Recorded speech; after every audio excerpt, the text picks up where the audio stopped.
안녕하세요.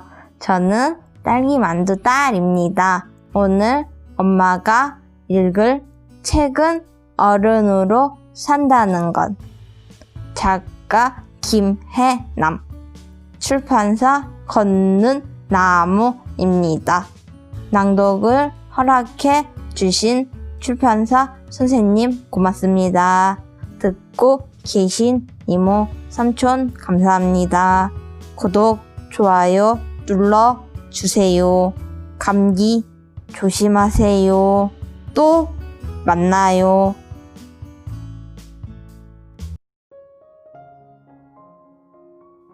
안녕하세요. 저는 딸과 함께 책 읽는 엄마 소리책입니다. 오늘 낭독할 책은 걷는 나무 출판사의 어른으로 산다는 것.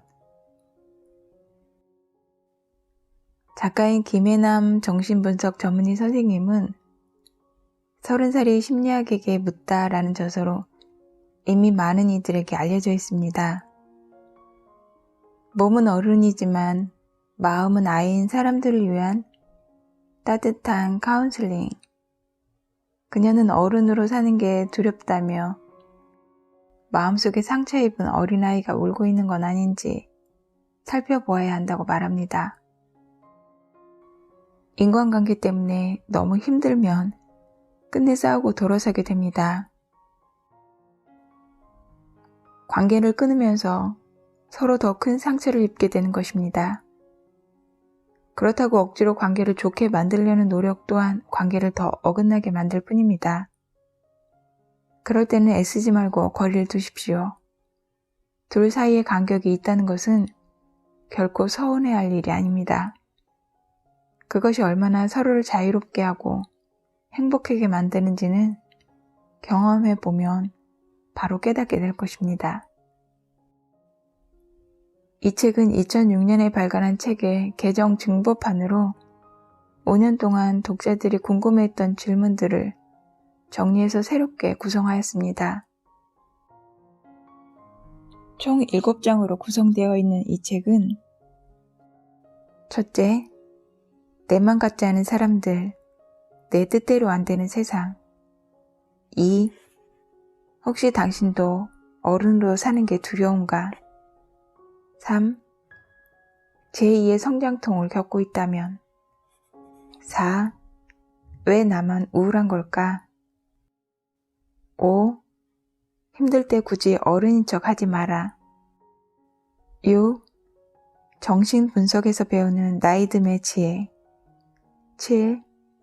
행복한 삶을 살고 싶다면 기억하라. 프롤로그 플러스 에디션을 펴내며 마음속에 상처 입은 아이가 살고 있다고 말하면 대부분의 사람들은 어디 증거를 대봐라 하는 얼굴이다. 그러나 눈으로 볼 수 없어도 그 아이는 분명히 있다. 다른 사람의 사소한 말이나 행동에 분노하며 이성적으로 설명하지 못하는 강력한 감정이 솟아서 오르면 그건 대부분의 그 아이의 분노와 슬픔이다. 그 아이는 과거 어느 순간 깊은 상처를 입고 마음 안으로 들어가 성장을 멈춰버렸다. 우리는 가끔 한밤중에 흐느끼는 그 아이의 울음소리를 듣는다.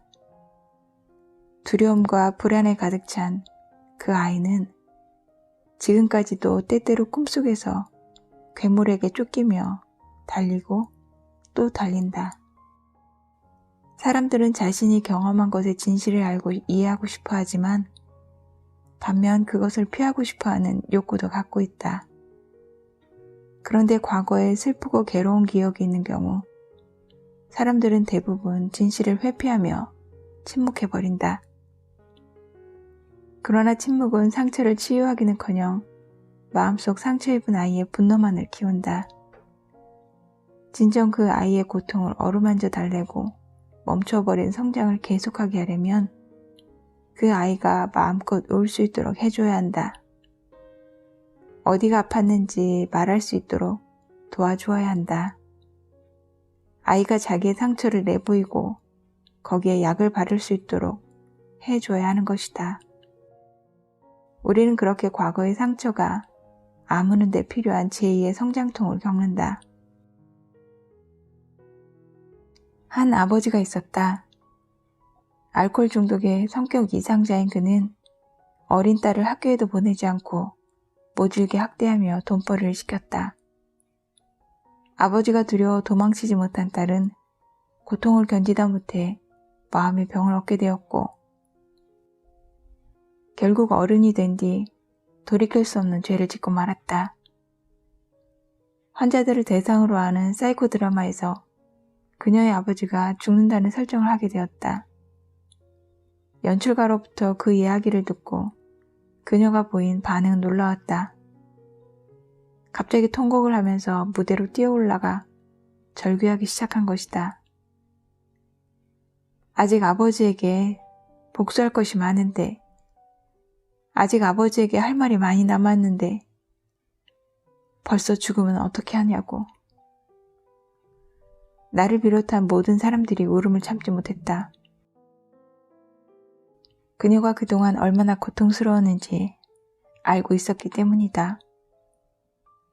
극이 끝나고 관객들과 함께한 자리에서 그녀는 더욱 놀라운 말을 했다. 아직 아버지를 용서할 수는 없습니다. 우리 아버지는 용서받을 수 있는 사람이 아닙니다. 그러나 내가 아버지에 대한 미움 때문에 나 자신을 파괴하고 나의 현재와 미래를 잃어버리고 있다는 사실을 깨달았습니다. 이제는 나를 위해서라도 아버지를 그만 미워하고 복수하려는 것을 멈춰야겠습니다. 그녀는 그동안 마음속에 상처 입은 어린아이를 들여다볼 엄두조차 내지 못했다. 두려움과 불안에 떨고 있는 그 아이를 마주할 용기가 없었던 것이다. 그러나 그녀는 마침내 용기를 내어 그 아이의 아픔을 보았고 상처를 어루만져 주었다. 제2의 성장통을 겪는 내내 그녀는 많이 힘들어했다. 옆에서 지켜보는 나도 많이 안타까웠다. 그녀가 힘들어 포기하지 않을까 내심 걱정하기도 했다. 그런데 나의 걱정은 기우에 불과했다. 얼마 뒤 나를 찾아온 그녀는 한결 밝아진 얼굴로 말했다. 살면서 한 번도 행복하다고 느껴본 적이 없어 잘 모르겠지만 지금은 많이 행복한 것 같아요. 우리는 태어나서 죽을 때까지 참으로 많은 것을 잃는다. 어머니의 자궁과 이별하는 출생의 충격을 시작으로 포근한 어머니의 품을 잃고 행복한 어린 시절을 잃고 꿈 많은 학창 시절을 잃고 사랑하는 사람들을 잃고 젊음을 잃는다. 그러다 결국 이 세상과 작별하는 죽음을 맞이하게 된다. 그래서 어쩌면 더 이상 잃을 게 없다고 생각한 순간에도 또 무언가를 잃어버리는 게 인생이다. 소중한 것들을 잃어버려서 아프고 괴로운데 그런 우리를 기다리고 있는 것은 냉엄한 현실뿐이다. 살아남기 위해 수많은 경쟁을 거쳐야 하며 어떤 것도 대가 없이 그냥 주어지는 법이 없다. 나이 들수록 책임감으로 더 고달파지면서 인간미마저 잃게 되기도 한다. 그렇기 때문에 산다는 것은 슬프고 고되다. 게다가 현대사회는 우울조차 두려워한다. 우울을 패배와 무능의 결과로 보고 우울을 부정하는 것이다. 그렇다면 어떻게 해야 행복하게 살 수 있을까? 그것은 우리가 슬픔을 어떻게 맞이하고 어떻게 떠나보내느냐에 달려있다. 10년 전 우연히 예상치 못한 병이 나에게 있음을 발견하게 되었다. 그 병은 아직도 진행 중이다. 처음에 나는 도저히 그 사실을 받아들일 수가 없었다. 45년 동안 딸로서, 아내로서, 맏며느리로서, 두 남매의 엄마로서, 의사로서, 교수로서, 있는 힘껏 살아온 대가가 고작 이것인가 싶었다. 감당할 수 없는 분노와 절망의 나날이었다. 또 생각지도 못했던 건강을 잃으면서 더불어 많은 것을 체념해야 하는 게 고통스러웠다. 그런데 어느 순간 내가 정작 잃어버리고 있는 것은 현재의 소중한 시간과 나 자신에 대한 믿음이라는 생각이 들기 시작했다. 단지 조금 불편하고 힘들며 불확실해졌다는 이유로 현재의 삶을 내팽개치고 있었던 나 자신을 돌아보게 되었다. 그렇게 나의 한계를 인정하고 인생의 한계를 받아들이자 내 앞에는 새로운 지평이 열리기 시작했다.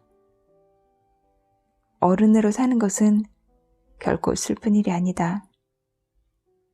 그것은 삶을 깊이 이해함으로써 인생에서 진정 중요한 것이 무엇인지를 알게 되고 마음의 평화와 행복을 찾아가는 과정이다. 우리는 행복해지기 위해서 이 세상에 태어나지는 않았다. 태어난 것은 내 뜻과는 무관한 것이었다. 그러나 생명을 얻고 이 세상을 살아가면서 우리는 행복해지기를 바란다.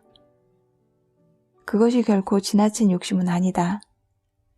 인생이란 상실의 강을 열심히 헤엄쳐왔기에 우리는 충분히 행복해질 권리가 있다.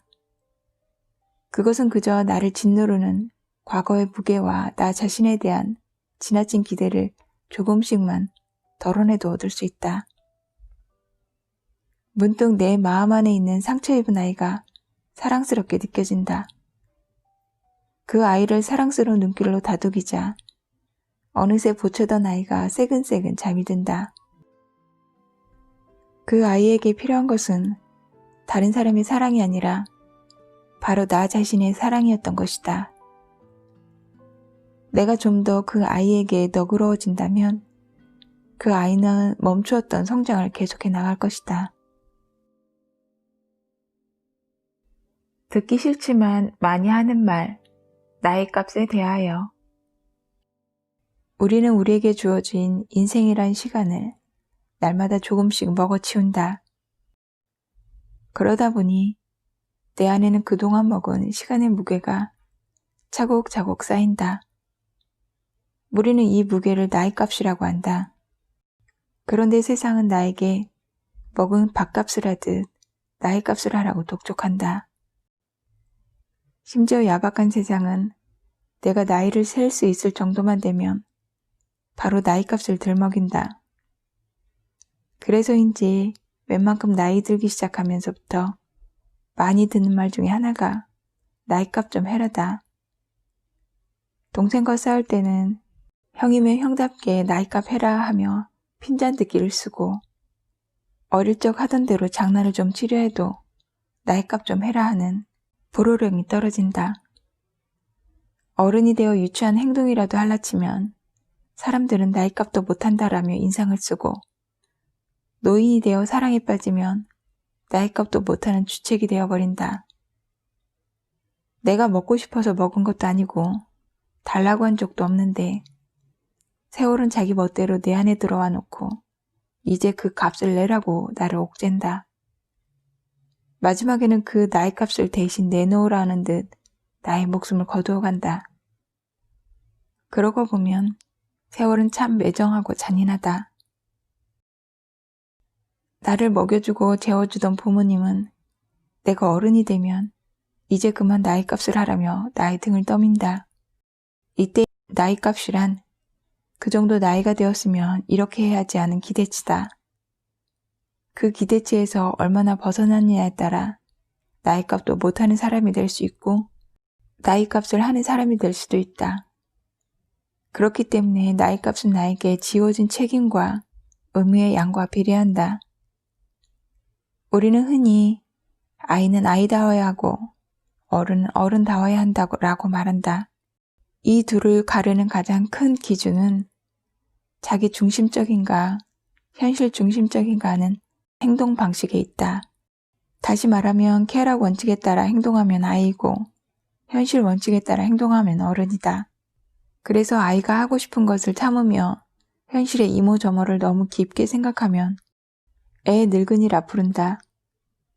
반면 어른이 현실은 제쳐두고 자기가 하고 싶은 것만 하려고 들면 철이 덜 든 사람이라 부른다.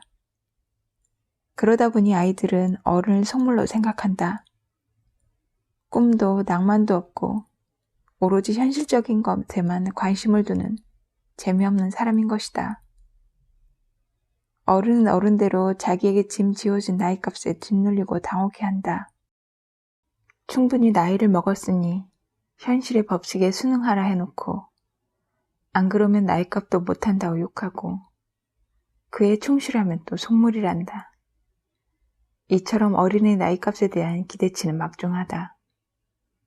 어른이면 이러이러해야 한다는 명제는 어른이 된 순간부터 자타가 자신에게 부여하는 하나의 짐이 된다. 우리는 어른들에게 많은 것을 기대한다. 어른은 좋은 직장을 갖고 돈을 잘 벌어 가족들을 편안하게 해줄 수 있어야 한다. 어른이 되면 결혼도 해야 한다.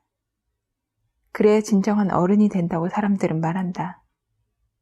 또 어른은 성공하는 법도 알아야 한다. 어른이 되면 모든 것을 아우르고 제대로 살아가는 법을 알아야 하는 것이다. 한편 어른은 자신의 말과 행동에 책임을 져야 한다. 어떤 경우에는 자신이 하지 않은 일도 단지 어른으로서 그 자리에 있었다는 이유만으로 책임져야 할 때도 있다. 딸아이가 쪼르르 달려와서 뭘 묻는다. 글쎄, 나도 모르겠는걸 하고 대답하니까 아이는 어른이 그것도 몰라 하며 휙 돌아서 가버렸다. 아무리 어른이어도 어떻게 그 모든 걸 다 아니? 괜히 씩씩거리며 소리쳤지만 한편으로는 머쓱했다. 어른이라면 정말 다 알아야 한다는 생각이 내 마음속에도 있었던 것이다. 뿐만 아니라 어른은 쉽게 동요하거나 흥분해서도 안 된다. 언제나 이성을 유지하고 합리적인 판단을 할 수 있어야 한다. 아이들의 잘못은 너그럽게 허용되고 때로는 귀엽기까지 하다. 그러나 어른이 된 순간부터 실수는 용납되지 않는다. 심지어 실수 때문에 법적인 책임을 져야 할 때도 있다. 감정에 치우쳐 잘못된 판단을 해서도 안 되고 사소한 일로 너무 좋아하거나 화내서도 안 된다. 어른이면 자고로 진득해야 한다. 감정을 절제할 줄도 알아야 하며 아무리 슬퍼도 우는 모습을 보여서는 안 된다. 모든 일에 있어 어른은 이래서도 안 되고 저래서도 안 되는 것이다. 이처럼 어른이 되는 순간부터 우리에게는 많은 규제가 뒤따른다. 어릴 적 나에게 어른은 키도 크고 힘도 세고 뭐든지 하고 싶은 대로 할 수 있는 사람처럼 보였다. 그래서 빨리 어른이 되고 싶었다. 그런데 막상 어른이 되고 보니 그게 아니다. 세상은 하고 싶은 대로 하라고 말하면서도 모든 것에 조건을 단다. 멋있게 남 보란 듯이 살고 싶니? 그러면 열심히 돈 벌어야지. 이런 투다. 그렇기 때문에 사람들은 그토록 바라던 어른이 된 뒤에 다시 어린 시절을 그리워하고 그 시절로 되돌아가고 싶어 하는 것이다. 그렇다면 도대체 어른이라는 게 뭘까? 무엇 때문에 우리는 어른에게 이토록 많은 것을 기대하고 짐을 지우는 것일까? 사실 아무리 어른이어도 모든 것을 알고 책임질 수 있으며 실수하지 않고 감정에 흔들리지 않으며 매사에 합리적인 사람은 없다. 아무리 어른이어도 빈틈이 있고 실수도 한다. 더구나 인간이기에 나이 들어도 감정에 영향을 받을 수밖에 없다. 어른도 운다. 어른도 겁을 내고 무서울 때가 있다. 어른도 아이 같은 면을 갖고 있다. 그런데도 우리는 어린 시절 우리가 원했던 이상적인 부모님의 모습을 어른이란 이름에 덮어 씌운다. 어떤 상황에서도 흔들리지 않고 든든하게 우리를 지켜줄 수 있는 완벽한 부모의 모습을 기대하는 것이다. 세상에는 무수한 종류의 어른이 있다. 그들은 각자 자기 방식을 유지하며 서로 어울려 살아간다. 어른은 별다른 게 아니다. 어른이란 제 인생의 짐을 제가 들고 가는 사람이라 할 수 있다. 아직 힘이 없던 어린 시절에는 부모님과 사이가 그 짐을 들어주었다. 그러나 어느 순간이 되면 나 스스로 그 짐을 들어야 한다. 그 짐은 무겁고 힘들지만 좋은 점도 참 많다. 부모님이 내 짐을 들어줄 때는 싫든 좋든 부모님이 이끄는 방향으로 가야만 했다. 그러나 그 짐을 내가 드는 순간 나는 길을 선택할 수 있는 자유를 얻는다. 나무 그늘에서 잠시 쉬었다 가거나 시냇물에 발을 담글 수도 있다. 오솔길로 가도 되고 큰 길로 가도 된다. 가다가 낮잠을 잘 수도 있고 마음에 드는 것을 주울 수도 있다.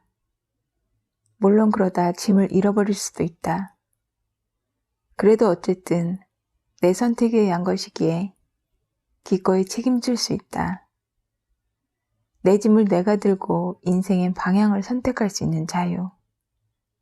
그 인생길을 가는 동안 누구를 만나고 누구를 만나지 않을 것인지 선택할 수 있는 자유. 아마도 그것이 나의 값의 대가로 얻는 가장 큰 선물일 것이다. 걷는 나무 출판사에 어른으로 산다는 것. 오늘은 여기까지입니다. 함께 들어주신 여러분 고맙습니다.